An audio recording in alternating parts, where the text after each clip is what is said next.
Steve Bradley taking on the former tag team champions, the Island Boys. As I mentioned to you earlier in the evening before this match, Bradley and Venis trying to establish their own challengers, wanting to bring out another team.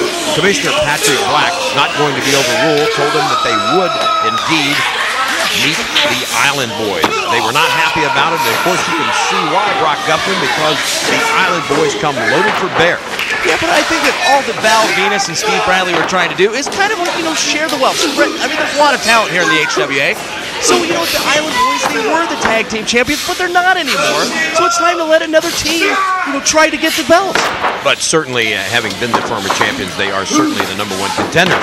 And with the matches coming together this week in Dayton and in Batavia, certainly this match, all in all, very, very critical. As you see, Big Kimo dropping both Bradley and Venis with the double clothesline. And of course, as we mentioned, Dayton, the big thing there is that not only are the tag team belts on the line, but the HWA heavyweight crown is at stake as well, because it will be easy money teaming with Bradley and Venis, and D'Lo Brown will be teaming up with the Island Boys. Look here, the chair shot. One chair set across the head of Ekmo, the other chair swung by Steve Bradley like a club, and Ekmo was nailed, and you'll see as he climbs into the ring, there was damage done. There was definitely damage done. There's also damage to those guys that they took the chairs from. I mean, now they're going to have to stand. I don't think any of them have stood a day in their life. I don't know that that's the critical thing at this point in time, but the fact is that Ekmo was lacerated, was split open, and Bradley and Venis now pounding away at OG Ekmo. Bradley and Venis, a tough tag team combination, no doubt, and earning the titles. But they must defend against the top teams, as Patrick Black told them, and the Island Boys obviously being that because they were the former champions. Look here, look at Val Venis pounds away at OG Ekmo. Look at his head, a crimson mask, and Venis choking him down over the ring apron. Approximately 150 fans in attendance for this, and they were almost in shock because they realized how tough the Island Boys are, and for Bradley and Venis to build this kind of head of steam offensively, certainly it goes without saying that they indeed are equal to the task. They definitely have never seen the Island Boys in this kind of situation, never seen them down on the mat for this long. Val Venis and Steve Bradley definitely have to be a team that needs to be reckoned with. Certainly, you're absolutely right. We've talked on the show today about the cruiserweight division, about the heavyweight division, about how both are very deep in talent. But we've elected to talk about the tag team division, which obviously you're seeing the two teams in action here. Bradley with the neck breaker, the spinning neck breaker, almost gets, but look, Ekmo, bleeding as he is able to throw Bradley 2 or 3 feet in the air and pitch him off.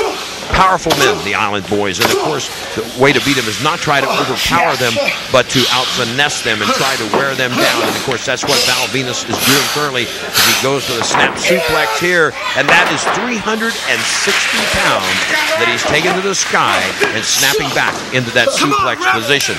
Referee David Hopp gets a 2 count. Venis trying to hurry him along, trying to make him count faster. But as you're going to see later on, Brock Guffman, as you already know, having been in the arena that night, is that once the Island Boys had turned him out, Easy Money takes to the ring. He adds his 2 cents worth. He's followed by D'Lo Brown. We've almost got the 6th man that we're talking about for Dayton on Wednesday night. So we saw a little preview, and you're going to be seeing a little preview here in just a second on what you're going to, kind of action you're going to get on Wednesday night. It was definitely a melee less, and I think it's going to be a melee on Wednesday. Of course, you hear the fans chanting, Ekmo, double clothesline by Val Venis and OG Ekmo, both men down now.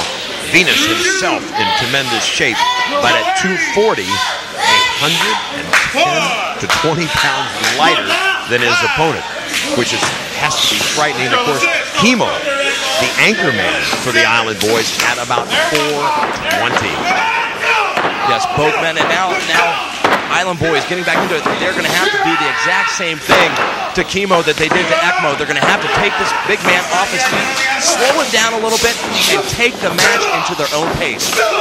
Watch Kimo at 420 moves almost like a man half his size in that ring with a nice belly to back there suplex. Here comes Bradley with a clothesline and is driven face first into the canvas. And look at Kimo, goes in for the cover. 2 count as Val Venis makes the save.